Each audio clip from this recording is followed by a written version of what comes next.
wabarakatuh. Perkenalkan, nama saya Nadia Permagandi dari kelas 4 CF. Di sini saya akan mempresentasikan hasil tugas saya. Topik pertama itu ada sinergi hardware, sinergi prosesor dan RAM dalam multitasking. Prosesor CPU. Fungsi utama itu otak komputer yang mengeksekusi instruksi dan mengendalikan seluruh operasi sistem. Peran dalam multitasking, prosesor berperan sebagai otak yang mengeksekusi instruksi. Jumlah core atau thread menentukan kemampuan memproses banyak tugas secara paralel. Bottleneck CPU. Prosesor dengan banyak core tapi RAM kecil, data tidak cukup tersedia di memori cepat. Sistem terpaksa pakai media lebih lambat. Memori RAM. Fungsi utama itu ruang kerja sementara untuk menyimpan data yang sedang diproses. Kapasitas menentukan berapa banyak aplikasi aktif. Peran dalam multitasking, RAM berfungsi sebagai ruang kerja sementara agar prosesor tidak terhambat. Sistem butuh RAM besar untuk multitasking lancar. Bottleneck RAM. RAM besar tapi prosesor lemah.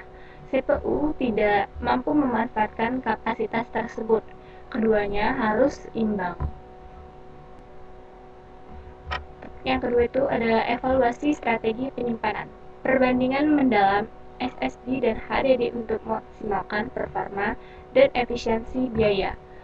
SSD, Solid State Drive, kecepatan baca atau tulis jauh lebih tinggi dibanding HDD. Sangat ideal untuk OS dan aplikasi yang membutuhkan akses data cepat. Proses booting dan loading program berlangsung sangat cepat, meningkatkan produktivitas pengguna sehari-hari. Harga lebih mahal per gigabyte, namun investasi sepadan untuk sistem operasi dan software utama. HDD, Hard Disk Drive, kapasitas menawarkan kapasitas penyimpanan besar dengan harga lebih murah, sangat cocok untuk foto, video, dan dokumen. Penggunaan ideal sebagai struktur sekunder untuk backup data besar. Kecepatan lebih lambat dari SSD.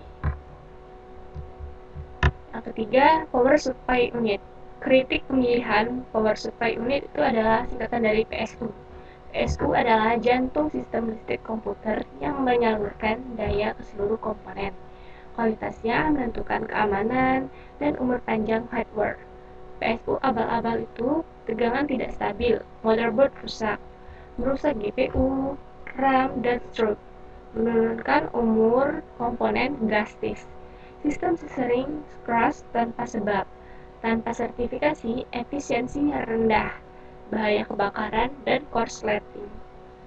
PSU bersertifikasi, itu sertifikasinya 80+, efisiensi terjamin, tegangan stabil untuk semua komponen, kualitas komponen internal terjamin, sistem lebih hemat energi dan responsif, melindungi GPU, RAM, dan motherboard, umur komponen lebih panjang. Dan yang keempat, itu ada analisis manajemen thermal dan stabilitas sistem. Panas berlebih adalah ancaman utama stabilitas dan umur panjang komponen komputer. Sumber panas berlebih, overclocking prosesor dan GPU intensif, rendering video atau komputasi berat, beban kerja tinggi dalam waktu lama, sirkulasi udara, casing yang buruk. Dampak panas berlebih itu thermal throttling, performa turun otomatis, sistem tidak stabil, sering freeze atau crash. Risiko kerusakan hardware permanen, umur komponen berkurang drastis. Terus, solusi sistem pendingin, casing dengan ventilasi, aliran udara baik, posisi dan jumlah kipas yang tepat dan optimal. Thermal paste berkualitas di hapsik CPU. Sistem liquid cooling untuk workstation berat. Hasil manajemen optimal untuk komponen internal tetap stabil dan andal. Performa tinggi dapat dipertahankan lama, umur perangkat jauh lebih panjang, sistem responsif tanpa gangguan panas. Terakhir, kesimpulan 4 pilar performa komputer optimal. Pertama, sinergi CPU dan RAM. Keseimbangan prosesor dan memori adalah kunci multitasking tanpa bottleneck. Yang kedua, SSD plus HDD. Gabungan kecepatan SSD dan kapasitas HDD untuk performa maksimal hemat biaya. Dan yang ketiga, PSU berkualitas sertifikasi 80+, menjamin stabilitas daya, efisiensi energi, dan keamanan hardware. Dan yang keempat, thermal management.